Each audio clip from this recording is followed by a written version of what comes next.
मौलाना साहब आती हूँ मैं आपके पास। उसी सिविल मौलाना संस्था का मैं भी यहाँ से मेंबर हूँ, हमने भी दोनों इस शिकायत कर दी तरीके है से इस और वो चली मुद्दे गई को है। आगे बढ़ा रहे हैं अब जैसे आप कि ये यहाँ पे दंगा अपने किसी और दंगाइयों को तरीके से क्यों हुआ। justify कर रहे हो? शोएब जमई जी चिल्लाइए मत, शोएब जमई जी चिल्लाइए मत, चिल्लाइए मत। एक तो बहुत ही अच्छी बात शोएब जमी ने अपनी बात में अभी कही कि ये जांच का विषय है, जो दिल्ली पुलिस है वो जांच करेगी। तो इन्होंने या तो शायद एफआईआर पढ़ी नहीं है, अगर इन्होंने नहीं पढ़ी है तो इनकी जानकारी मैं दुरुस्त कर देती हूं कि जो एफआईआर है जांच के विषय में ही 14 एक ही समुदाय के लोग क्यों आए हैं। यही बात मैं पहले भी कह रही थी, यही मैं बताना चाह रही थी कि एक कम्युनिटी को एक्सप्लॉइट किया जा रहा है, इन्हें बेवकूफ बनाया जा रहा है, कैडर को इंक्लूड कर लिया है अपने साथ। और ये वो कैडर है जो पत्थरबाजी भी करता है, लोगों को गालियां भी देता है, बंदूकें भी चलाता है और न जाने किस प्रकार हिजाब के मुद्दे भी उठा लेता है। ये वही कैडर है जो जनता को पागल बनाकर, महिलाओं को पागल बनाकर, दूसरी कम्युनिटी को बेवकूफ बनाकर आज यहां पर वायलेंस फैला रहा है। एक मिनट, मैंने अपनी बात पूरी नहीं करी, मैं किसी के बीच में नहीं। ये वो लोग हैं जो इस तरह के काम का, एक सेकंड मेरी बात पूरी होने दीजिए, मैं किसी के बीच में नहीं बोली।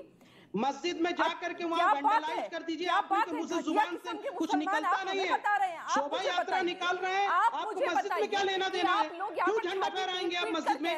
बोला आपने मुसलमानों को टारगेट किया जा रहा है। अरे मुद्रा योजना हो, पीएम आवास योजना हो, किसान सम्मान निधि योजना हो, सबके फायदे आप ले लेंगे, तब नहीं कहेंगे कि मुसलमानों को टारगेट किया जा रहा है। लेकिन आज अगर पत्थरबाजों को उठाकर जेल में फेंका जा रहा है, उनकी संपत्ति जब्त की जा रही है, तो आप कह रहे मुसलमानों को टारगेट किया जा रहा है। जब मुसलमान बेटियों को स्कॉलरशिप दी जाती है, जब मुसलमान बेटियों के लिए हक के लिए मोदी जी लड़ते हैं, तब तो आप नहीं कहते मुसलमानों को टारगेट किया जा रहा है। जब मुसलमान मदरसे में सीबीएसई को इंट्रोड्यूस कराया जाता है, पढ़ाई लिखाई कराकर बेटियों को आगे बढ़ाया जाता है, तब तो आप नहीं कहते मुसलमान को भड़काया जा रहा है या मुसलमान को टारगेट किया जा रहा है। आज मुसलमान को टारगेट किया जा रहा है क्योंकि पत्थरबाजों को घसीटकर जेल में डाला जा रहा है। कह रही हूं सबसे बड़ी बात पत्थरबाज किसी भी धर्म का हो वो जेल में जाएगा।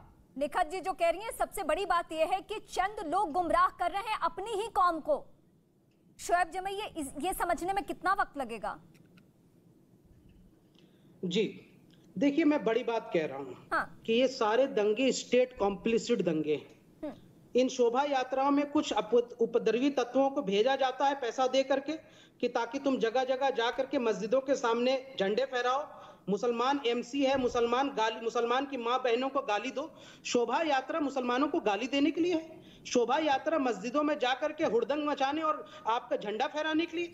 ऐसी तो कभी शोभा यात्रा नहीं रही और यही हो रहा है हर जगह। और उसके बाद बहुत पुराना है, नया तो कुछ नहीं हुआ है। नया ये है कि हम चर्चा कर रहे हैं, पहले हम इन मुद्दों पे बातचीत नहीं करते थे, अब बात कर रहे हैं, बस इतना ही फर्क है। सुनिए, और उसके बाद आप बुलडोजर की नैरेटिव लेके आ रहे हैं। ये बात तो जांच से समझ में आ ही रही है ना कि चूंकि आपको बुलडोजर वाले नैरेटिव को बढ़ाना है तो पहले दंगा करवाएंगे, बुलडोजर चलाएंगे, आप देखिए वोट मांगेंगे। बुलडोजर की जरूरत है, ये कोर्ट को तय करना है कि बुलडोजर सही है या गलत है। लेकिन अभी एक आरोपी की तस्वीर दिखाई हूं मैं, ये एक मोडस ऑपरेंडी बन गया है मैडम, मुसलमानों के बर्दाश्त से बाहर हो रहा है। मौलाना साहब आती हूँ मैं आपके पास, स्टेट गवर्नमेंट के पास क्योंकि जब तक उल्टा चोर को लाल को डांटे, संपत्ति को जब्त नहीं ये किया दोनों है शहजाद पूनावाला और इनको शर्म नहीं आती है कि तुम मस्जिद के बारे में कुछ नहीं कहते।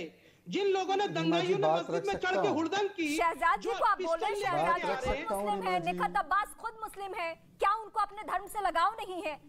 क्या उनको अल्लाह से प्यार नहीं है? मुसलमानों पर थूकता है मुसलमान समाज ऐसे मुसलमानों पर। रीमा जी बात रख सकता हूँ क्या प्लीज? हाँ आप ही जी रीमा जी मुझे लगता है कि रीमा जी मुझे लगता है मतलब दंगाइयों को सपोर्ट करे शहजाद पूनावाला तो सही है, ये बिके हुए दलाल हैं। हाँ रीमा जी बता रहा हूँ, भाषा ठीक कीजिए, भाषा ठीक कीजिए। क्या आप मुझे बात आने देंगी या इस प्रकार से? प्लीज मैं रिक्वेस्ट कर रही हूँ, इस वक्त। हाँ रीमा जी, मैं इन दंगाइयों के बारे में बोलिए जो पिस्टल लेकर के आए।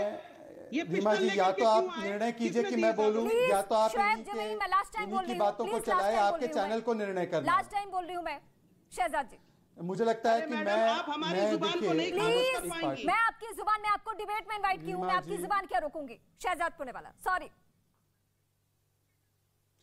रीमा जी देखिए, यदि मैं अफजल गुरु की पैरवी ना करूं, याकूब मेमन की पैरवी ना करूं, मैं अगर आईसिस के आतंकवादियों की पैरवी ना करूं, इंडियन मुजाहिदीन की पैरवी ना करूं, तो निगत और मैं मुसलमान ही कहाँ रहे? क्योंकि इनके लिए मुसलमान के आइकॉन यही बच गए, ताहिर हुसैन, दंगाई, जो अपराधी आतंकवादी, बुरहान वानी, रियाज नाइक को। परंतु मैं बुनियादी सवाल उठाना चाहता हूँ। आज मैं पूछना चाहता हूँ, चलिए यहाँ पे कहते हैं हमने प्रवोक कर दिया, आरएसएस ने प्रवोक कर दिया, बीजेपी वाले खराब है, जय श्री राम ने प्रवोक कर लिया। भाई स्वीडन में भी दंगे चल रहे हैं, वहां पे कौन प्रवोक कर रहा है? डेनमार्क में कौन प्रवोक कर रहा है? इनको पूछे, लीबिया, इराक, ईरान, अफगानिस्तान, यहाँ कौन प्रवोक कर रहा है? मोरक्को में कौन प्रवोक कर रहा है? इनको ये बताइए ना, ये प्रोवोकेशन कहाँ से भर कर लाते हैं इतना? और ये प्रोवोक होने का विशेष अधिकार इन विशेष लोगों को क्यों है? ये अभिन्न अंग क्यों बन चुका है प्रोवोकेशन इनका? ये मैं एक हिंदू को देखूंगा, मैं रीमा को देखूंगा, मैं भड़क जाऊंगा, मैं भगवा झंडा देखूंगा, मैं भड़क जाऊंगा, मेरे मस्जिद के बाहर कोई लाउड डीजे बजेगा, मैं भड़क जाऊंगा। अरे भाई, ये भड़कने की भावना आपके अंदर भीतर क्यों पैदा होती है? कश्मीरी हिंदुओं का नरसंहार हुआ, कश्मीरी हिंदुओं का नरसंहार हुआ, आज तक नहीं भड़के। गोरक्षनाथ मंदिर के बाद अब्बासी पहुंच गया, रीमा जी तो नहीं भड़की। अक्षरधाम मंदिर पर हमला हुआ, वेद प्रकाश जी तो नहीं भड़के।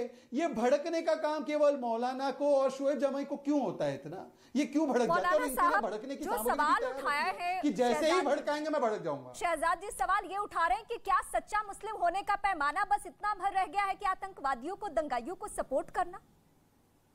देखिए, गोडसे की नाजायज औलादों से हमें सर्टिफिकेट लेने की कोई जरूरत नहीं है। क्या भाषा है? महबूबा मुफ्ती के साथ किसने महबूबा मुफ्ती के साथ मिलकर के कौन सरकार बनाया था? महबूबा मुफ्ती के साथ आसिया इंद्राबी को किसने सपोर्ट किया था? बात ये नहीं, दंगाई का कोई धर्म नहीं होता। दंगाई पर सख्ती करिए। मध्य प्रदेश के अंदर जो जेल में था, धर्म होता है, एफआईआर हुआ, इलाका मुसलमानों का होता है, मुसलमानों का इलाका, मोहल्ला मुसलमानों का होता है, सड़क मुसलमानों की होती है, वहाँ पर कोई जय श्री राम बोलते हुए नहीं जा सकता। इस सोच का खंडन करो, इस सोच का खंडन करो। आप औरंगजेब की औलाद ना बनो, बीजेपी, आप गजवाए हिंद का सपना छोड़ दो। हाँ, आप ये औरंगजेब की औलाद ना बनो, आप बनो श्री राम के वंशज। ये आपको बनना चाहिए। बाबर के वंशज बनकर क्या मिलेगा आपको? ये दो कौड़ी की हैसियत वाला आदमी ज्ञान देगा। तर्क से बात कीजिए, कैसी बातें कर रहे हैं? क्या भाषा है ये? हम सड़क पे डिबेट कर रहे हैं, क्या हम सड़क पे बात कर रहे हैं? क्या हम इस तरीके से बात करेंगे? रमजान का महीना, और आप ही कह रहे थे कि रमजान का पाक महीना है, कम से कम रमजान में हम इस तरीके से बात न करें। क्यों नहीं हुआ तेलंगाना में? सरकार ने नहीं कहा, क्यों नहीं? तेलंगाना में गड़बड़ क्यों नहीं हुआ?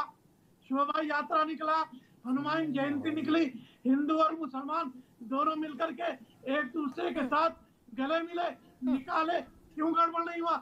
इसलिए क्या केसीआर की सरकार हिंदू मुसलमान करना नहीं चाह रही थी? सबके साथ, इंसाफ के साथ सरकार चला रही। अब साउथ की राजनीति पे और वहाँ की सरकारों पे बात करने के लिए अलग से डिबेट करना पड़ेगा। अलग से मौलाना साहब आएंगे, लेकिन वेद प्रकाश